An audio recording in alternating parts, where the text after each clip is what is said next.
ಮುಂಬೈನ ವಾಂಖೇಡೆ ಸ್ಟೇಡಿಯಂನಲ್ಲಿ ನಡೆದ royal Challengers Bengaluru ಮತ್ತು ಮುಂಬೈ ಇಂಡಿಯನ್ಸ್ ನಡುವಿನ ಮಹತ್ವದ ಪಂದ್ಯದಲ್ಲಿ ಆರ್ಸಿಬಿ 18 ರನ್ಗಳ ಅಂತರದಿಂದ ಗೆದ್ದಿದೆ. ಟಾಸ್ ಗೆದ್ದ ಮುಂಬೈ ಇಂಡಿಯನ್ಸ್ ಬೌಲಿಂಗ್ ಆಯ್ಕೆ ಮಾಡಿಕೊಳ್ಳುತ್ತೆ. ಹಾಗಾಗಿ ಮೊದಲು ಬ್ಯಾಟಿಂಗ್ ಮಾಡಿದ ಆರ್ಸಿಬಿ ತಂಡಕ್ಕೆ ಉತ್ತಮ ಆರಂಭ ಸಿಕ್ತು.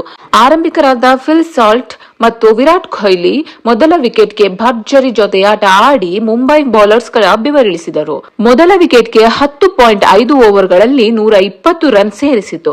ಫಿಲ್ ಸಾಲ್ಟ್ ಅಬ್ಬರದ ಬ್ಯಾಟಿಂಗ್ ನಡೆಸಿ 36 ಎಸೆತಗಳಲ್ಲಿ 6 ಬೌಂಡರಿ 6 ಸಿಕ್ಸರ್ಗಳೊಂದಿಗೆ 78 ರನ್ ಸಿಡಿಸಿದರು.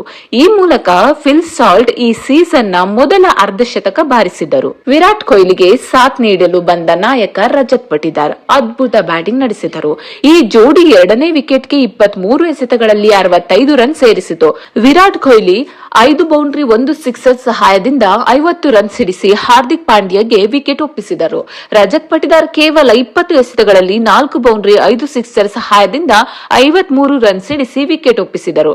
ಆರ್ಸಿಬಿಯ ಭರವಸೆಯ ಬ್ಯಾಟರ್ ಟಿಮ್ ಡೇವಿಡ್ 16 ಎಸೆತಗಳಲ್ಲಿ 2 ಬೌಂಡರಿ 3 ಸಿಕ್ಸರ್ ಸಹಾಯದಿಂದ ಅಜೇಯ 34 ರನ್ ಸಿಡಿಸಿದರು. ಇನ್ನು ಜಿತೇಶ್ ಶರ್ಮಾ 10 ರನ್ ಗಳಿಸಿದರು. ಕೊನೆಯದಾಗಿ ಆರ್ಸಿಬಿ ತಂಡ 20 ಓವರ್ಗಳಲ್ಲಿ 4 ವಿಕೆಟ್ ನಷ್ಟಕ್ಕೆ 240 ರನ್ ಕಲೆ ಹಾಕಿತ್ತು. 241 ರನ್ಗಳ ಬೃಹತ್ ಗುರಿಯನ್ನು ಬೆನ್ನತ್ತಿದ ಮುಂಬೈ ಇಂಡಿಯನ್ಸ್ 5 ವಿಕೆಟ್ ನಷ್ಟಕ್ಕೆ 222 ರನ್ ಗಳಿಸಿ ಸೋಲೊಪ್ಪಿಕೊಂಡಿತ್ತು.